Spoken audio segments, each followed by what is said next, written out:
Hi friends, இது PR walks and tax நம்ம YouTube channel. நம்ம சேனல்ல இருந்து போடக்கூடிய எல்லா கதைகளையும் நீங்க கேட்கணும் அப்படின்னா சப்ஸ்கிரைப் பண்ணிடுங்க. இந்த வீடியோக்கு கீழே சப்ஸ்கிரைப் அப்படின்னு ஒரு பட்டன் இருக்கும். அதை கிளிக் பண்ணிட்டீங்கன்னா நம்ம சேனல்ல இருந்து போடக்கூடிய எல்லா வீடியோக்களுடைய நோட்டிஃபிகேஷன் உங்களுக்கு ரீச் ஆகும்.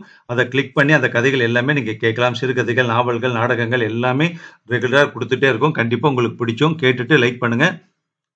சிறுகதைகள், நாவல்கள், நாடகங்கள் எல்லாமே நம்ம சேனல் மூலமாக கொடுத்துட்டு இருக்கோம். உங்களுக்கு பிடிச்ச ரைட்டர்ஸ் எழுதின கதைகள் நம்ம சேனல்ல இருந்து வந்துட்டு இருக்கு.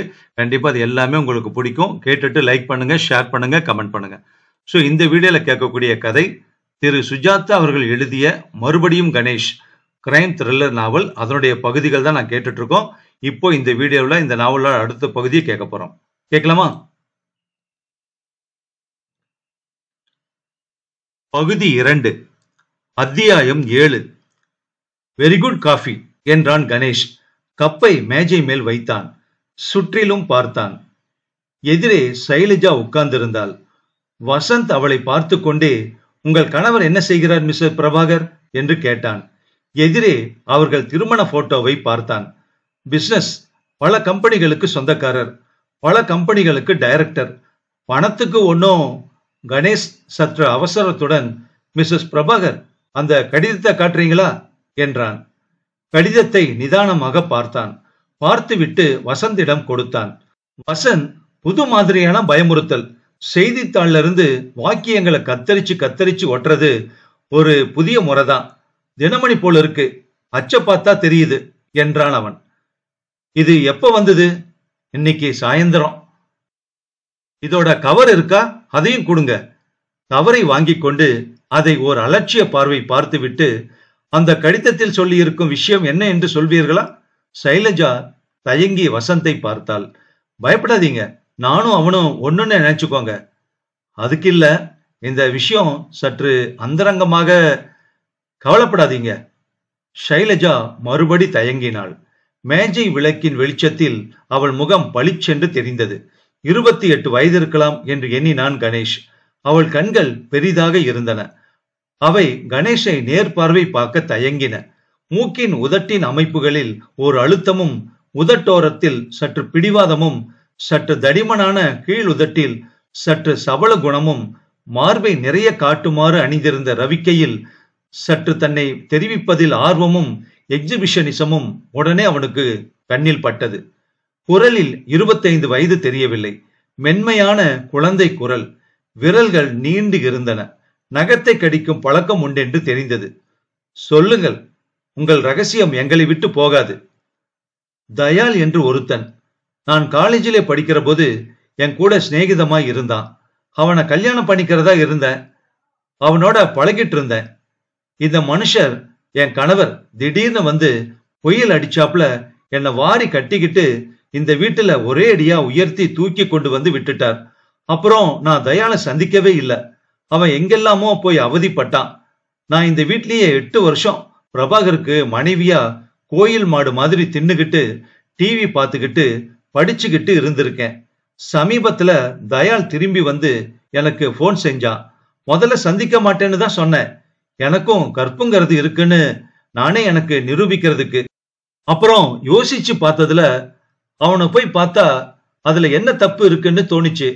பார்த்தேன், பேசினேன். பழைய நாட்களை பத்தி, லெக்சரர்ஸ் பத்தி, அவன் என்னையே இத்தனை வருஷமா நினைச்சுக்கிட்டு இருந்ததை பத்தி. அதுக்கப்புறம் அவனை 2-3 தடவை நான் பார்த்தேன். கணவருக்கு தெரியாம இல்ல, தெரியாம தான். தெரிஞ்சா என்னை வீட்டுக்குள்ளேயே விட மாட்டாரு. கோபக்காரரு. தயால் வேடிக்கையான ஆசாமி. என்கிட்ட என்ன இருக்கோ தெரியல, என்ன நேசிக்கிறான். காலையில பார்த்துட்டு சாயங்காலம் கடிதாசி எழுதுவான். என்னை பத்தி கவிதை எழுதுவான். என்ன விடுங்க. நான் முதல்ல அவனை சந்திச்ச போது, பார்த்த போது அதுல எனக்கு ஒன்னும் தப்பா தோணல. இப்ப நான் உங்க கூட பேசலையா? வித்தியாசமா எதுவும் இல்லைல்ல. எதுவும் நினைக்கல நான். ஆனா சமீபத்துல என் மனசு கொஞ்சம் வேடிக்கை காட்டுது, கொஞ்சம் ஆசைப்படுது, கொஞ்சம் பாவம் பண்ணுது. தயால் கிட்ட பணம் வேணுமான்னு கேட்டேன். வேண்டாம்னு சொல்லிட்டான். நான் தான் வேணுமா. என்னோட அவன் மறுவாழ்வு வாழ போறானா, கூப்பிடுறான். முதல்ல சிரிப்பா இருந்தது எனக்கு. அப்புறம் அந்த ஆசை எனக்கு ஒரு மாறுதலா இருந்தது. ஒரு விதமான விடுதலைன்னு கூட சொல்லலாம். அதுக்கு ஒரு சந்தர்ப்பம் கிடைக்குது. பிரபாகர் மாதிரி மனசாட்சி கலக்காத மிஷின் ஆசாமி கிட்ட 8 வருஷம் வாழ்ந்தப்புறம் இந்த பாதையில பாவம் இருந்தாலும் வசீகரம் இருக்கு, ஒரு அட்வென்ச்சர் இருக்கு. தினம் தினம் ஒரே விஷயத்த 8 வருஷமா செஞ்சு அழுத்து போன உணர்ச்சிகள் மறத்து போன எனக்கு எதிரில ஒரு கவர்ச்சிகரமான பாவம் கூப்பிடுது. தவிச்சுக்கிட்டு இருக்கேன். இப்போ இந்த கடிதம் நான் தயாள சந்திச்சத யாரோ பார்த்து இப்ப பணம் கேட்டு கடிதம் எழுதி இந்த விலாசத்துக்கு ஒரு அவசரம் ஏற்பட்டுடுச்சு. விஷயம் சிக்கலாயிடுச்சு. இப்போ கணேஷ் கடிதத்தை வாங்கி மறுபடி படித்தான். இது உங்க கணவருக்கு தெரியக்கூடாதுன்னு நினைக்கிறீங்களா? ஆமா, எப்பவாவது தெரிஞ்சுதானே ஆகணும். இல்ல கணேஷ், நான் இன்னும் தீர்மானிக்கல. தயாள் கிட்ட நான் தேடுற நிம்மதி கிடைக்குமான்னு எனக்கு இன்னும் தெளிவா தெரியல. நடுவுல இந்த கடிதம் வந்ததும் இப்ப என்ன செய்யறதுன்னே தெரியல எனக்கு. ஐசி, நீங்க உங்க கணவரோடு தொடர்ந்து வாழ தீர்மானிச்சா நீங்க தயாள சந்திச்சது அவருக்கு தெரியக்கூடாது. அதுக்கு இந்த பணம் கொடுக்க வேண்டி இருக்கும். அப்படி நீங்க எல்லாத்தையும் விட்டுறதா நினைச்சா இந்த கடிதத்தை கிழிச்சு போட்டுட்டு பேசாம ரயில பிடிச்சிடணும் இல்லையா? ஆமா கணேஷ். என்ன செய்யறதுன்னு நீங்க இன்னும் தீர்மானிக்கல இல்ல? ஆமா, இன்னும் தீர்மானம் செய்யல. என்ன செய்யறது சொல்லுங்களேன் கணேஷ். நானா? ஓ நோ, நான் வெறும் வக்கீல். உங்க மனம், உங்க கடந்த கால நிகழ்ச்சிகள், உங்க குணம் எல்லாத்தையும் பொறுத்து இருக்கிற சிக்கலான டென்ஷன் இது. இந்த விஷயத்துல நான் ஒன்னும் உங்களுக்கு சொல்ல முடியாது. ஆனா சொல்லுங்க கணேஷ். மனசை விட்டுட்டு வெளி உலகத்துக்கு வந்தீங்கன்னா சில உபதேசங்களை உங்களுக்கு என்னால சொல்ல முடியும். சரி சொல்லுங்க கணேஷ் ப்ளீஸ். முதல்ல இந்த கடிதத்தை பத்தி உடனே கவலைப்பட வேண்டிய அவசியம் இல்லை. ஏன் ஏன் அப்படி சொல்றீங்க? கடிதத்துல 10,000 ரூபாய் கேட்டிருக்கே தவிர அதை எப்படி எங்க கொடுக்கறதுங்கிறத பத்தி விவரம் ஒண்ணு இல்லை. எனவே அடுத்த கடிதாசி வர்ற வரைக்கும் உங்களுக்கு கணவருக்கு தெரிஞ்சு போயிடுமேங்கிற பயம் வேண்டாம். எனவே நீங்க உங்க வாழ்க்கை பிரச்சனையை பத்தி தீர்மானிக்கிறதுக்கு இவ்வளவு அவசரப்பட வேண்டாம்னு தோணுது. நீங்க உங்க கணவரோடு தொடர்ந்து வாழறீங்களோ அல்லது தயாள் கூட வேற வாழ்க்கை புதுசா ஆரம்பிக்கிறீங்களோ, எந்த தீர்மானத்தை எடுக்கிறதா இருந்தாலும் அத இன்னைக்கு ராத்திரி எடுக்காதீங்க. நாளைக்கு வேண்டாம், நாளன்னைக்கு வேண்டாம். பின்ன எப்ப? நீங்க பிரபாகரை எப்ப கல்யாணம் பண்ணிக்கிட்டீங்க? ரிஜிஸ்ட்ரேஷனா இல்ல மந்திர கிந்திரம் சொல்லி ரிஜிஸ்டர் ஆபீஸ்ல? Vasant, special marriage act 1954 pass என்றான் வசந்த். மிஸ்டர் கணேஷ், நான் என் கணவரை டிவோர்ஸ் பண்ண முடியுமா? முடியும். ஆனா காரணம் வேணும். என்ன காரணம் சொல்வேன்? காரணம் என் மனசுல இருக்கே. எதா இருந்தாலும் 8 வருஷமா வாழ்ந்து களைச்சு போயிட்டீங்கிறத காரணமா காட்ட முடியாது. அவர் உங்களை கொடுமைப்படுத்தினாரா என்றான் கணேஷ். ஒரு விதமான கொடுமைதான் கணேஷ் இது. கணேஷும் வசந்தும் ஒருவரை ஒருவர் பார்த்து கொண்டார்கள். மிஸ்ஸஸ் பிரபாகர், சட்டத்தை பொறுத்த வரையில உங்க நிலைமை என்னங்கிறத நான் சொல்லிடுறேன். நீங்க உங்க கணவரோட வாழ விரும்பலைன்னா 2 வழி இருக்கு. ஜுடிஷியல் செப்பரேஷனுக்கு மனு போடலாம், இல்ல விவாகரத்து கேட்கலாம். ஆனா 2க்குமே தகுந்த காரணங்கள் வேணும். முதல்ல அடல்ட்ரி. அது உங்க கேஸ்ல அவர் விவாகரத்து கோரினாதான் செல்லும்னு தோணுது. அவள் கண்கள் சிவந்து ஏறக்குறைய கண்ணீர் ததும்பியது. நீங்க என்ன சரியா புரிஞ்சிக்கல கணேஷ் என்றாள். சாரி, நான் காரணங்களை மட்டும் சொல்லிடுறேன். அடுத்தது 3 வருஷம் இருவரும் தனிச்சு இருந்திருக்கணும், அல்லது உங்கள் கணவர் ஜெயில 7 வருஷ தண்டனையில இருந்திருக்கணும், அல்லது கல்யாணத்துக்கு அப்புறம் உங்களை கொடுமைப்படுத்தி இருக்கணும், அதுவும் இல்லைன்னா புத்தி இல்லாம இருக்கணும், அல்லது சில ரகசிய வியாதி இருக்கணும் அவருக்கு. இது சட்டம். சட்டம் பொதுவா இந்திய திருமணத்தை காப்பாத்ததான் முயற்சிக்குது. துரோகத்தையும் கொடுமைப்படுத்தியதையும் கோர்ட்ல தகுந்த சாட்சியத்தோட நிரூபிக்கணும். மிகவும் கஷ்டம். அப்ப விவாகரத்துங்கிறது அவ்வளவு சுலபம் இல்ல இல்ல கணேஷ்? பாஸ், 2 பேரும் மனம் ஒப்பி சம்மதிச்சா மியூச்சுவல் கன்சல்டேஷன் படி அவங்க பிரியலாம். செக்ஷன் 28 என்றான் வசந்த். அவர் ஒத்துக்கவே மாட்டார் என்றாள் உறுதியாக ஷைலஜா. டிஃபிகல்ட் என்றான் கணேஷ். ஷைலஜா சிறிது நேரம் யோசித்தாள். சற்று தயங்கினாள். சற்று மென்று விழுங்கினாள். இன்னும் ஒரே ஒரு விஷயம் கேட்கலாமா கணேஷ்? கேளுங்க. எங்களுக்கு 8 வருஷமா குழந்தை இல்ல. என்ன லேடி டாக்டர் பரிசோதனை பண்ணிட்டு என்கிட்ட எதுவும் குறையில்லைன்னு சொல்லியிருக்கார். கணேஷ் யோசித்தான். வசந்த், என்ன சொல்ற? வசந்த் உடனே, முடியும் பாஸ். கல்யாண சமயத்துல பார்ட்டி கிட்ட அந்த குறை இருந்ததுன்னு நிரூபிக்கணும். இன்னமும் அதே குறை இருக்கிறது அப்படின்னு நிரூபிக்கணும். திருமணத்தை ரத்து செய்யறதுக்கு பெட்டிஷன் கொடுத்து டிகிரி வாங்கணும். விஸ்வாசன் விஸ்வாஸ் அப்படின்னு கல்கட்டால 1971 ஒரு கேஸ்ல நிரூபணம். எப்படி? கஷ்டம்தான் மிஸ்ஸஸ் பிரபாகர். என்ன கேட்டா நீங்க இது இன்னும் தீர யோசிக்கலாம்னு தோணுது. உங்களுக்கு உங்க கணவனை விட்டு பிரியணும்னு இருந்தா அதுக்கு சட்டத்துல இடம் இருக்கு. ஆனா நீங்க இன்னும் அதை இன்னும் உங்க மனசு உறுதியான நிலையில இல்ல. உங்க கணவர்கிட்ட இருந்து உங்களால பிரிய முடியும். அவரோட இன்னும் சில மாதங்கள், ஏன் 1 வருஷம் இருந்து பாருங்களே. கொஞ்சம் விட்டு கொடுத்து, கொஞ்சம் அவரோட இதயத்தை திறந்து பேசி, ஏன் இப்படி நீங்க விவாகரத்தை பத்தி நினைக்கிறது கூட அவர்கிட்ட சொல்லலான்னு எனக்கு தோணுது. அல்லது சில மாசம் பிரிஞ்சிருந்து மறுபடி சேர்ந்தா கூட ஒருவருக்கொருவர் புரிஞ்சிக்க உதவும்னு நம்புறேன். எதுக்கும் நீங்க இந்த கடிதத்தை பத்தி கவலையே படாதீங்க. இதை வச்சுக்கிட்டு அவசரப்பட வேண்டாம். மறுபடி ஏதாவது கடிதம் வந்தா உடனே எனக்கு போன் பண்ணுங்க. நான் சமாளிச்சுக்கிறேன் அந்த ஆசாமிய. நிம்மதியா தூங்குங்க. விலகறதுக்கோ சேரவோ ரெண்டுக்குமே நான் இருக்கேன். முடிஞ்சா நாளைக்கு சாயந்தரம் மறுபடி வரேன். கணேஷ் கிளம்பும் போது அந்த கடிதத்தை உரையுடன் எடுத்துக்கொண்டு கிளம்பினான். அத்தியாயம் 8. காரில் திரும்பும் போது Ganesh, what to you think என்று கேட்டான். அவ மகா குழப்பத்துல இருக்கா. எனக்கு அவளோட கணவனை பார்க்கணும் போல இருக்கு. பார்க்கலாம், பார்த்து பேசலாம். பாவி பய, இப்படி முத்து மாதிரி ஒரு பொண்டாட்டிய வச்சுக்கிட்டு பொழைக்க தெரியல அவனுக்கு. அவளை இழக்க போறானா என்னவோ.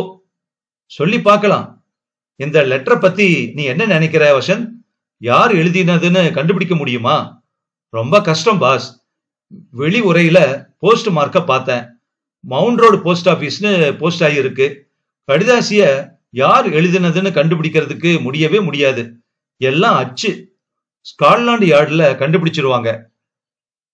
நான் லண்டன்ல இருக்கிறப்போ பிரியா கேஸ் ஞாபகம் வருது எனக்கு. எப்படி பாஸ்? அட்ரஸ் டைப் அடிச்சிருக்கே. டைப்ரைட்டர் என்னன்னு கண்டுபிடிச்சிருவாங்க முதல்ல. அதுக்கு ஸ்காட்லாந்து யார்டு வேண்டாம் பாஸ், வசந்தே போதும். Typewriter Godrej AB. ஆனா மவுண்ட் ரோட்ல எவ்வளவு ஆபீஸ் இருக்கு, எவ்வளவு காத்ரேஜ் இருக்கு. வெட்டி வேட்ட பாஸ். அப்போது மணி 12:30. ஒரு சிறிய டீ கடையில் காரை நிறுத்தி கடக்கென 2 டீ பருகிவிட்டு இன்னும் ராத்திரியில் விழித்திருந்து எவனோடோ செய்த சச்சரவுக்கு வாதாட சட்ட புத்தகங்களை பார்க்க அலசச் சென்றார்கள். அவர்களும் ஏறக்குறைய அந்த இரவு பூரா கண் விழித்திருந்தார்கள். ஷைலஜா நிம்மதியாகவே தூங்கினாள். பிரபாகர் ராத்திரி பூராவும் தூங்காமல் அடிக்கடி சிகரெட்டு பிடித்துக் கொண்டு யோசித்துக் கொண்டு நீல நிற மாத்திரைகளை விழுங்கிக் கொண்டிருந்தார். ஷைலஜா அதிகாலையில் மைசூர் ராஜாவின் அரண்மனையில் தனியாக ஒரே இடத்தில் ஓடுவது போல கனவு கண்டாள். கனவில் 2 பேரும் அவளை துரத்தினார்கள். அத்தியாயம் 9. மறுதினம் ஷைலஜா எழுந்ததும் தெம்பாகவே இருந்தாள். கணேசுடன் ராத்திரி பேசினதில் அவள் வாழ்வின் பிரச்சனை தீராவிட்டாலும் சற்று தெளிவாகி இருந்தாள். கணவருடன் வாழ்க்கை பிடிக்கவில்லை என்றால் விடுதலை கிடைக்க சட்டத்தில் வாய்ப்பு இருப்பது அவளுக்கு திடீரென்று புதிய பலம் கொடுத்தது. இந்த துல்லியமான காலையில் தப்பான ஆசைகள் எதுவும் எழவில்லை. எனக்கு முதலில் வேண்டியது மாறுதல். மாறுதல் என்றால் திரும்ப முடியாத பெரிய மாறுதல் இல்லை. என் தினசரி சலிப்பில் இருந்து மெலிதான மாறுதல் முதலில் வேண்டும். சமையல்காரனின் குழந்தைகளை பற்றி விசாரித்தாள் அவள். அவனுக்கு அம்மாவின் இந்த திடீர் கரிசனம் ஆச்சரியம் தந்தது. எத்தனை குழந்தைங்க உங்களுக்கு என்று கேட்டாள். 2 பொட்ட பசங்கம்மா. இந்தாங்க, ஏதாவது அவங்களுக்கு துணிமணி வாங்கி கொடுங்க. நீங்க மத்தியானம் வர வேண்டாம். டிரைவர் கிட்டையும் சொல்லிடுங்க. குளித்து விட்டு தனக்கு பிடித்தமான அந்த கருநீல சாரியை அணிந்து கொண்டாள். அதன் டெர்லின் ஸ்டாட்டிக் மின்சாரத்தில் பரபரவென்றது. அந்த கருநீளத்தில் பொட்டிட்டு கொண்டு மறுபடி கருநீளத்தில் காதணிகள் அணிந்து கொண்டு திரும்பவும் கருநீளத்தில் வளையல் அணிந்து கொண்டு தன்னை கண்ணாடியில் அதிக நேரம் பார்த்து கொண்டாள். கணேஷ் என்ன வசீகரமான மனிதர். அவருடன் பேசியதில் அவளுக்கு புது தெம்பு ஏற்பட்டு விட்டது. ஒரு புதிய உற்சாகம், புதிய பக்க பலம். டெலிபோனை எடுத்து கணேஷின் நம்பரை சுற்றினாள். கணேஷ் சார், ஷைலஜா தூங்கிக்கிட்டு இருக்கீங்களா? இல்ல, இனிமேதான் தூங்க போறேன். எப்படி இருக்கீங்க? தெம்பாதான் இருக்கேன். I am glad to hear that என்றான் கணேஷ். உங்களோட நேத்து ராத்திரி பேசினதுல எனக்கு பல பிரச்சனைகள் சின்னதா போய் கரைஞ்சு போயிட்ட மாதிரி இருக்கு. நான் நீங்க சொன்ன மாதிரி உடனே தீர்மானிக்க போறதில்ல. கொஞ்சம் ஊற போட்டுட்டு சிந்திக்கலாம்னு நினைச்சிட்டு இருக்கேன். Very good. இன்னைக்கு சாயங்காலம் கொஞ்சம் உங்களால வர முடியுமா? இன்னைக்கு சாயங்காலமா? ஆமா, நீங்க வந்தீங்கன்னா ரொம்ப சந்தோஷமா இருக்கும். உங்ககிட்ட இன்னும் சில விஷயங்கள் சொல்லணும். வந்தா நல்ல காஃபி போட்டு தரேன். பார்க்கலாம். I will try. ட்ரை எல்லாம் வேண்டாம், கட்டாயம் நீங்க வந்தே ஆகணும். சரி என்றான் கணேஷ். ஷைலஜா செந்தூரப்பூவே என்று முணுமுணுத்துக் கொண்டே வீட்டை பூட்டிவிட்டு தனியாக நடந்து சென்று பஸ் ஏறி சாரதா மாண்டிசோரி பள்ளிக்கு சென்றாள். சுப்புலட்சுமி, அட ஷைலஜா, என்ன ஒரு பெரிய சர்ப்ரைஸ் என்றாள். சுப்பு, எப்படி இருக்க? அதான் பாக்குறியே. சுற்றிலும் பார்த்தாள். ஏகப்பட்ட பெண் குழந்தைகள். 3 வயதில் இருந்து 8 வயது வரை பொம்மைகள் போல சுத்தமாக தலை சீவிக்கொண்டு ஊஞ்சல் ஆடிக்கொண்டு பிஸ்கட் கடித்துக் கொண்டு ரைம் சொல்லிக்கொண்டு. சுப்பு, எனக்கு இங்க ஒரு வேலை கிடைக்குமா? உனக்கா வேலையா? ஏன் ஏன் அப்படி கேக்குற? நான் தான் இல்லாத குறைக்கு இங்க வந்துட்டு இருக்கேன். 200 ரூபாய்க்கு இவைகளை கட்டிட்டு மேய்க்க வேண்டியிருக்கு. உனக்கு என்னடி குறை? ஷைலஜா குழந்தையை பார்த்து கொண்டே they are லவ்லி என்றாள். தினம் மட்டும்தான் லவ்லி. ஒவ்வொன்னுக்கும் இருக்கிற பிடிவாதம் உனக்கு தெரியுமா? இதோ பாரு, ஜன்னல் பக்கத்துல உட்கார்ந்து இருக்கு பாரு, உம்முன்னு மூஞ்சியை வச்சுக்கிட்டு. சுப்பு, இங்க எவ்வளவு சம்பளம் கொடுப்பாங்க? 150ல ஆரம்பிச்சு தலையெல்லாம் நரைச்சதுக்கு அப்புறம் 250 வரும். நீ நிஜமா தான் கேக்குறியா? ஆமா சுப்பு, எனக்கு ஒரு மாறுதல் தேவை. அதான், எனக்கு ஒரு வேலை வாங்கி தருவியா? சொல்லி பாக்குறேன். உன்னோட ஹஸ்பண்ட் சொன்னா நடக்கும். எதுக்கும் இந்த மனுவை பூர்த்தி பண்ணி கொண்டு வா. பள்ளியில் இருந்து மவுண்ட் ரோடு சென்று புக் சென்டரில் கொஞ்ச நேரம் மேய்ந்தாள். குழந்தைகள் மனோதத்துவம் பற்றி ஒரு புத்தகம் வாங்கினாள்.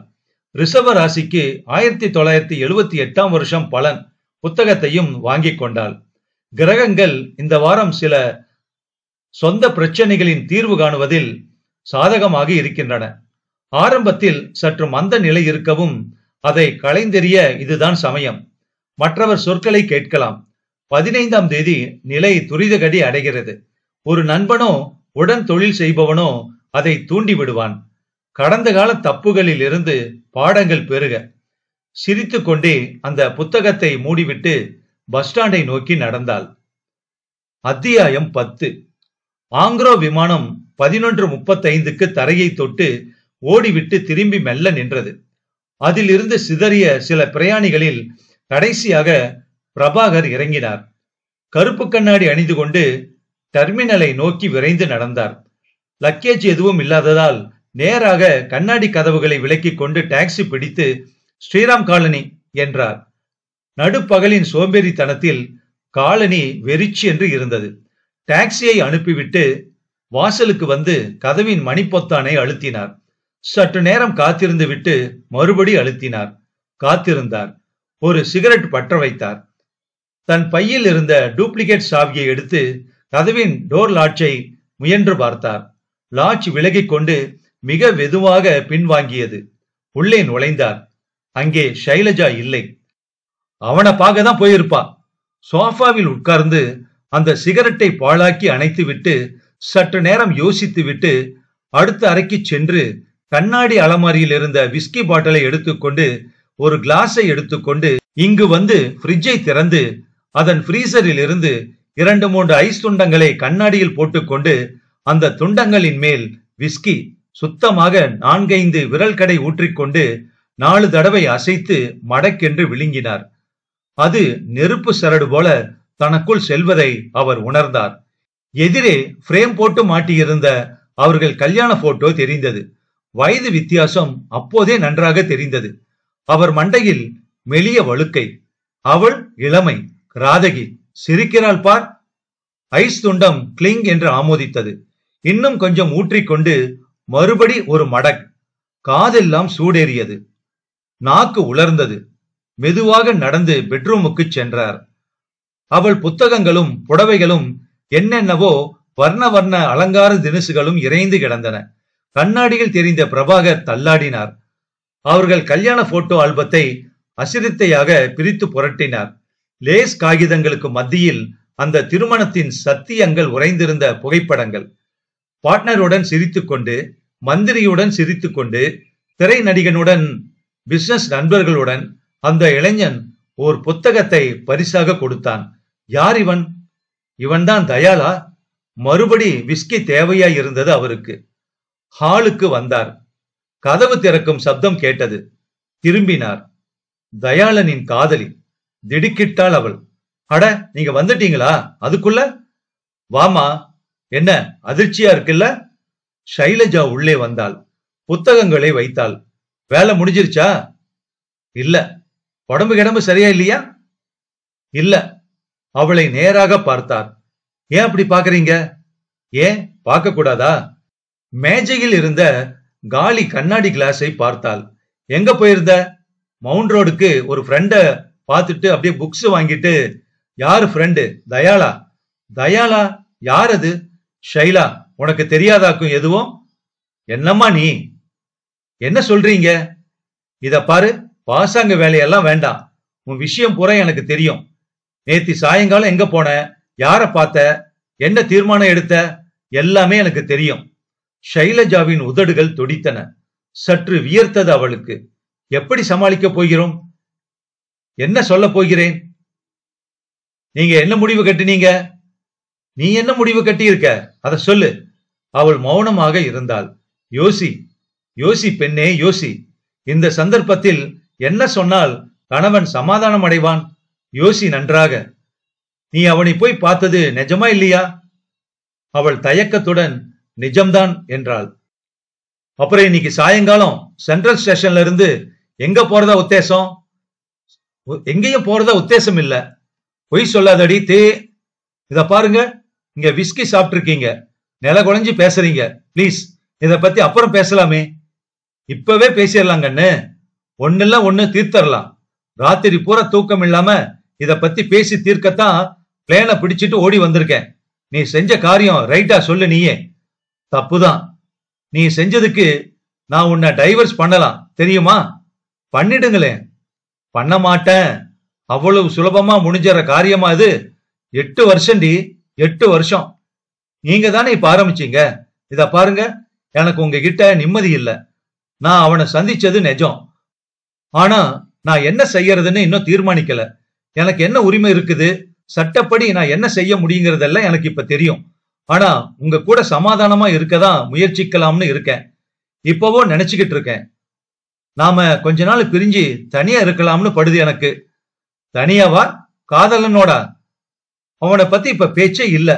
நாம 2 பேருமே ஒருத்தரை ஒருத்தர் சரியா புரிஞ்சுக்கிறதுக்கு கொஞ்ச நாள் பிரியறது அவசியம்னு எனக்கு படுது. தனியா போயிட்டா அப்பப்ப அது வேணும்னா அவனை கூட்டி வச்சுக்கிட்டு பக்கத்துல படுக்க வச்சுக்கலாம் பாரு. அதானே? சீ, குடிச்சிட்டு அசிங்கமா பேசாதீங்க. நீ செய்யற காரியம் அசிங்கம் இல்லையா? புருஷன் வெளியூர் போயிருக்கிற போது பீச்ல இன்னொருத்தனோட இருட்டுல, அது அசிங்கம் இல்ல? எங்கெங்கெல்லாம் தடவி கொடுத்தா உனக்கு? பிளீஸ், நீங்க நிலையிலேயே இல்ல. சாயங்காலம் பேசலாம். அவர் மீண்டும் டம்ளரில் ஊற்ற அவள் அவரிடம் சென்று தடுக்க அவர் கையை உதற அந்த கண்ணாடி ஐஸ் கட்டிகளுடன் கீழே உருண்டது. குப்பையில கடந்தவளை தூக்கிட்டு வந்து உனக்கு வாழ்வு கொடுத்து, இடம் கொடுத்து, கேட்டதெல்லாம் கொடுத்து, உடம்பெல்லாம் தங்கமா இழைச்சு போட்டு. ஷைலஜா ஆத்திரத்தில் வெடித்தாள். யாருக்கியா வேணும் உன்னோட நகை? எனக்கு வேண்டியது ஒரு குழந்தை. அதை கொடுக்க முடியல உன்னால. பேசறிய என்னவோ? உன்னோட கையாளாகத்தனம் எனக்கு தெரியாதா? அதை வச்சுக்கிட்டுதான் நான் விவாகரத்து கேட்க போறேன். ஐயோ அம்மா! பிரபாகர் அவள் கன்னத்தில் அடிக்க அந்த 10 செகண்டுகளுக்கு அவள் உள்ளே வின் என்று அந்த வலி வலித்தது. போயிடுவாடி நீ? போவேன், என் இஷ்டம். ஆனா எப்ப போவேன், எப்படி போவேன்னு சொல்ல மாட்டேன். 8 வருஷம் பொறுத்தது போதும். போதுமப்பா, போதும் உன்னோட சகவாசம். பிரபாகர் மறுபடி கையை ஓங்க.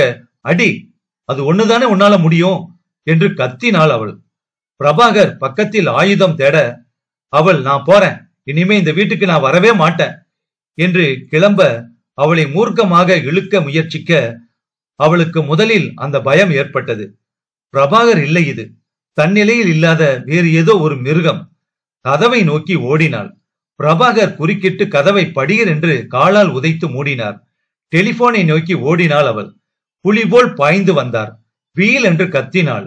அவள் வாயை பொத்தி வேதனை எல்லை வரையிலும் முறுக்கி, கத்தாத, கத்தக்கூடாது, கத்துன தீர்த்துருவன் என்று கத்தினார் அவர். ஒவ்வொரு வார்த்தையிலும் விஸ்கி இருந்தது, உஷ்ணம் இருந்தது. அவள் கழுத்தை சுட்டது. திமிர் கொண்டு விடுவித்துக் கொண்டு படுக்கை அறையை நோக்கி ஓடினாள். கதவை சாத்தினாள். கூடவே ஓடி சாத்திய கதவை காலால் தடுத்து தானும் அறைக்குள் நுழைந்து கொண்டு கதவை சாத்திக் கொண்டு உள்ளே தாளிட்டார். வேண்டாங்க, வேண்டாங்க, என்ன செய்ய போறீங்க? வேண்டாங்க, நான் உங்களை விட்டு ஒரு அடி எடுத்து வைக்க மாட்டேன். நான் கூடவே இருக்கேன், உங்க கூடவே இருக்கேன். நான் செஞ்சது தப்புங்க, தப்புங்க என்று கதறினாள் அவள். பிரபாகர் சிரித்தார். அவர் பார்வை அறையில் தேடி படுக்கை கட்ட வைத்திருக்கும் வலுவான கயிற்றின் மேல் நிலைத்தது. மெதுவாக சென்று அதை எடுத்துக்கொண்டு கையில் அதை சுற்றி கொண்டே ஷைலஜாவை நெருங்கினார். ஷைலஜா வீறிட்டாள், மிக உரக்க வீறிட்டாள். அந்த அறை ஏர் கண்டிஷன் செய்யப்பட்ட அறை. அத்தனை ஜன்னல்களும் மூடி திரை மறைக்கப்பட்ட அறை. ஷைலஜாவின் அலறல் மூடிய கதவை கடந்து ஹாலிலேயே வலுவிழந்து கேட்டது. ஹாலை கடந்து தோட்டத்தில் அது இன்னும் மெலிதாகத்தான் கேட்டது. தோட்டத்தை கடந்து தெருவில் அது கேட்க கூட இல்லை. தெருவில் சற்று தூரத்தில் நின்று பேசிக் கொண்டிருந்த இருவருக்கு கேட்டிருக்கவே இருக்காது. என்ன செல்லப்பன், சௌக்கியமா? ஏதோ இருக்கேங்க. எங்க போறீங்க? ஸ்டவ்வுக்கு திரி வாங்கறதுக்கு. வெயில் ஜாஸ்தியா இல்ல? பிப்ரவரியிலேயே இப்படி கொளுத்துதே. இன்னும் ஏப்ரல் மாசம் எப்படி இருக்குமோ? பிரபாகர் அரை கதவை திறந்து கொண்டு வெளியில் வந்தார். நேராக பாட்டிலை அடைந்து விஸ்கி ஊற்றிக்கொண்டார். கைகள் நடுங்க. மிச்சம் இருந்த ஐஸ் துண்டங்கள் குலுங்கி சிரித்தன. சட்டையெல்லாம் வேர்வையில் நனைந்திருந்தது. ஷைலஜா, ஷைலஜா என்று விக்கி விக்கி அழுதார். நான் என்ன செய்து விட்டேன்? எப்படி செய்து விட்டேன்? ஐயோ ஷைலஜா! கணவரின் உருக்கமான அறைக்கூவலை கேட்க முடியாமல் ஷைலஜா படுக்கை அறையில் பாதி படுக்கையிலும் பாதி வெளியிலுமாக உடல் துவண்டு கிடந்தாள். ஷைலஜா இறந்திருந்தாள். பிரபாகர் விஸ்கியை குடிக்காமல் வைத்துவிட்டு தீர்மானமாக டெலிபோனின் அருகில் சென்றார். டைரக்டரியின் முதல் பக்கத்தில் அவசர போலீஸ் உதவிக்கு எண்களை சுழற்றுவதற்கு முன் யோசித்தார். இன்ஸ்பெக்டர், என் பேரு பிரபாகர். என் வீட்டுல ஒரு குற்றம் நிகழ்ந்து விட்டது. நான் என் மனைவியை கொன்று விட்டேன். அதற்காக பூரண பொறுப்புகளையும் நான் ஏற்று. அப்போது டெலிபோன் மணி அடித்தது. பிரமித்து அதை எடுத்தார். அந்த கணத்தில் அவர் செயல்களின் பாதை திரும்பியது. Hello Shailaja, Dayal here. Ticket எல்லாம் வாங்கிட்டேனா? இன்னைக்கு ராத்திரி சரியா 7:30 மணிக்கு ஸ்டேஷனுக்கு வந்துரு. சென்ட்ரல். ஷைலஜா, ஹலோ ஹலோ, யாரு? ராங் நம்பர் என்று வைத்து விட்டார் அவர். சற்று நேரம் டெலிபோனின் ரிசீவரை விடுவித்து மேஜை மேல் வைத்தார். இனி டெலிபோன் கூப்பிடாது. ராத்திரி கிளம்ப இருந்திருக்கிறாள். நன்றி இல்லாதவள். அவளுக்கு நான் கொடுத்த தண்டனை சரியே. நான் யார்? எப்படிப்பட்டவன்? என்ன ஒரு மதிப்பு எனக்கு தொழிலில், சமூகத்தில்? எனக்கென்று வாய்த்தவள் எனக்கு துரோகம் செய்தாள். அதற்கு தண்டனை கிடைத்து விட்டது. தண்டனை கொடுத்தது நான் இல்லை. என்னுள் வந்து புகுந்து கொண்ட ஏதோ ஒன்று. நான் அவளை கொல்வதாகவே இல்லை. அவள்தான் தண்டனையை விலைக்கு வாங்கி கொண்டாள். அதற்காக நான் எதற்கு தூக்கு கயிற்று தொங்க வேண்டும்? எனக்கு எவ்வளவோ வேலை இருக்கிறது. எவ்வளவோ வருடங்கள் இருக்கின்றன. எத்தனையோ பெண்கள் காத்திருக்கிறார்கள். அவர் அறைக்குள் சென்றார். படுக்கையில் கிடந்த தன் மனைவியை பார்த்தார். இறந்ததன் சத்தியம் கழுத்தில் 2 கருநீல கோடுகளாக தெரிய, கண்கள் திறந்திருக்க, தலை சரிந்திருக்க, ஷைலஜா தனக்கு பிடித்த கருநீலத்தில் சாரி அணிந்து கொண்டிருந்தாள். அதே கருநீல நிறத்தில் பொட்டிட்டு கொண்டு திரும்பவும் கருநீலத்தில் வளையல் அணிந்து கொண்டு இறந்து கிடந்தாள். அவர் அறையை சற்று நேரம் உற்று பார்த்தார். எல்லா கதவுகளும் அடைத்திருக்க, திரைகள் மூடியிருக்க கதவை பார்த்தார். கதவின் அருகில் இருந்த ஜன்னலை பார்த்தார். மேலே பார்த்தார். உத்தரத்தில் எதிர்கால தொட்டிலுக்கு என்று வளையம் பதித்திருந்தது. தீர்மானித்தார். 1 மணி நேரம் கழித்து பிரபாகர் வீட்டுக் கதவை சாத்திக் கொண்டு வீட்டின் பின்புறம் சென்று வேலிக்கம்பியை பிரித்து நுழைந்து பின்பக்கத்து காலி மனையில் நடந்து அடுத்த தெருவுக்கு வந்து நிழலோரம் நடந்து மெயின் ரோட்டுக்கு வந்து மெயின் ரோட்டில் நடந்து நடந்து நடந்து டாக்ஸி பிடித்து டாக்ஸி செல்லும் இருமருங்கிலும் கூர்ந்து கவனித்து ஒரு இடத்தில் நிறுத்தச் சொல்லி டாக்ஸியை விடுவித்தார். அங்கே பர்னிச்சர் தயாரிக்கும் கடை ஒன்று இருந்தது.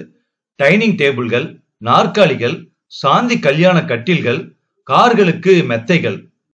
கடைக்கு உள்ளே ஒரு பெண் 3 அடிக்கு 3 அடி இடத்தில் டைப் அடித்துக் கொண்டிருந்தாள். கடைக்கு வெளியே ஒரு தச்சன் மரம் இழைத்துக் கொண்டிருந்தான். வார்னிஷ் மனம் நிரம்பியிருந்தது. பிரபாகர் அந்த தச்சனிடம் சென்றார். ஏம்பா, அர்ஜென்டா ஒரு வேலை இருக்கு ஸ்ரீராம் காலனில, வர்றியா? என்ன வேலைங்க? ஒரு ஜன்னல்ல ஒரு கண்ணாடி உடைஞ்சிருக்கு, போட்டு தரணும். இப்ப ஆவறது இல்லைங்க, தலைக்கு மேல வேலை இருக்கு. பரவாயில்ல வாப்பா, 10 நிமிஷம் வேலைதான். இப்ப முடியாதுங்க. 50 ரூபாய் நோட்டை பார்த்ததும் அவன் மனம் மாறினான். உள்ளே அந்த பெண்ணை பார்த்தான். அதன் பின் சரி வரேங்க என்றான். அவர்கள் இருவரும் வீட்டை நெருங்க பிரபாகர் அவனை பார்த்து, அப்படியே போய்கிட்டு இரு, 4வது வீடுதான், பின்பக்கமா வந்து நான் கதவை திறக்கிறேன் என்றார் பிரபாகர். தச்சன் வாயிற்புறம் வர அவர் பின்புறமாக வந்து கதவருகில் அவனுடன் சேர்ந்து கொண்டு அவசரமாக கதவை திறந்து உள்ளே சென்றார். தச்சன் தயங்கியபடி உள்ளே நுழைந்தான். அவன் பிரமித்தான். கதவுகள், அலமாரிகள், சட்டங்கள் எல்லாம் தேக்குங்க என்றான் ஆச்சரியமாக. இத பாரு, இந்த ஜன்னல் தான். தச்சன் அந்த ஜன்னலை பார்த்தான். கண்ணாடி உடைந்திருந்தது. அதன் ஓட்டையின் உள்ளே திரை தெரிந்தது. மெதுவாக ஆடியது. அறைக்குள் இருப்பது தெரியாமல் அந்த திரை மறைத்தது. கண்ணாடி இருக்குதுங்களா? கண்ணாடியா? ஆமா, புதுசா போடுறதுக்கு கண்ணாடி. இல்லைன்னா வாங்கிட்டு வரட்டுங்களா? இரு. அவர் அறையில் தேடினார், யோசித்தார். சுவரில் பிரேம் போட்டு மாட்டியிருந்த திருமண புகைப்படத்தை எடுத்தார். இந்தா, இதுல இருந்து எடுத்துக்க, கண்ணாடிய அப்புறம் போட்டுக்கலாம். போட்டோ நல்லா இருக்குங்களே, இதான் உங்க சம்சாரமா? கண்ணாடியை பிரிச்சுக்க என்றார் பிரபாகர். தச்சன் கண்ணாடி துண்டுகளை ஓரங்களில் அப்புறப்படுத்திவிட்டு அந்த புகைப்படத்தின் கண்ணாடியை பிரித்து அழுக்கு டேப் ஒன்றில் அளவு பார்த்து வைர ஊசியால் கோடு போட்டு சதுரமாக வெட்டி அதை அந்த ஜன்னலின் சட்டத்தில் பொருத்தி சுள்ளாணி தேடிக்கொண்டிருக்கும் போது திரை சற்று காற்றில் விலக உள்ளே ஷைலஜாவின் கால்கள் தெரிந்தன. ஆனால் தச்சன் அதை பார்க்க தவறிவிட்டான். திரை மறுபடி மூடிக்கொண்டது. கொஞ்சம் வஜ்ர பசை இருந்தா ஓரத்துல ஒட்டிடலாங்க, ஸ்ட்ராங்கா இருக்கும். மத்ததெல்லாம் அப்படி ஒட்டி இருக்காங்களா? இல்லைங்க. அப்ப விடு, அந்த மாதிரி இருக்கட்டும். அவ்வளவுதாங்க. வேற வேலை ஏதாச்சும் இருக்குங்களா? மேஜை, நடவண்டி, டெலிவிஷன் பெட்டி, இப்படி வேலை இருந்தா நான் கூப்பிடுறேன், நீ கிளம்பு. இந்தா 50 ரூபாயை எடுத்து நீட்டினார். சில்லர் இல்லீங்களே என்று காதை சொரிந்தான். நீயே வச்சுக்க. அதிர்ஷ்டத்தின் ஆச்சரியத்தில் காதில் இருந்து காது வரை சிரித்து விட்டு சென்றான் அந்த தச்சன். அவன் சென்றதும் பிரபாகர் டெலிபோனை துடைத்தார். விஸ்கி கிளாஸையும் பாட்டிலையும் அலமாரிக்குள் அதன் இடத்தில் வைத்தார். கண்ணாடி நீக்கிய அந்த போட்டோவையும் சட்டத்தையும் சற்று யோசித்துவிட்டு பாத்ரூமுக்கு சென்று போட்டோவை சின்ன சின்ன துண்டுகள் வரை கிழித்து பிரேமை கையில் வைத்துக் கொண்டு ஹாலுக்கு வந்தார். மிச்சம் இருந்த கண்ணாடி துண்டுகளை மிக ஜாக்கிரதையாக பொறுக்கினார். ஒரு செய்தித்தாளில் அவைகளை சேர்த்து கொண்டு கண்ணாடி சட்டத்தையும் சேர்த்து கொண்டு பெரிய பொட்டலமாக கட்டி கொண்டார். வெளியே வந்து கதவை பூட்டுவதற்கு முன் யோசித்தார். பூட்டிவிட்டால் நான் வரும் வரை யாராலும் திறக்க முடியாது. நான் திரும்பி வந்து நானே திறக்கும் வரை காத்திருக்க இந்த செய்தியை எனக்கு அவர்கள் தெரிவிக்க வேண்டுமே. கதவை பூட்டாமல் வெறுமனே சாத்தி கொண்டு அவர் கிளம்பினார். மறுபடி வீட்டின் பின்பக்கம் சென்று வேலியை பிரித்து காலிமனையில் நடந்து பின்பக்க தெருவுக்கு வந்து டாக்ஸி பிடித்தார்.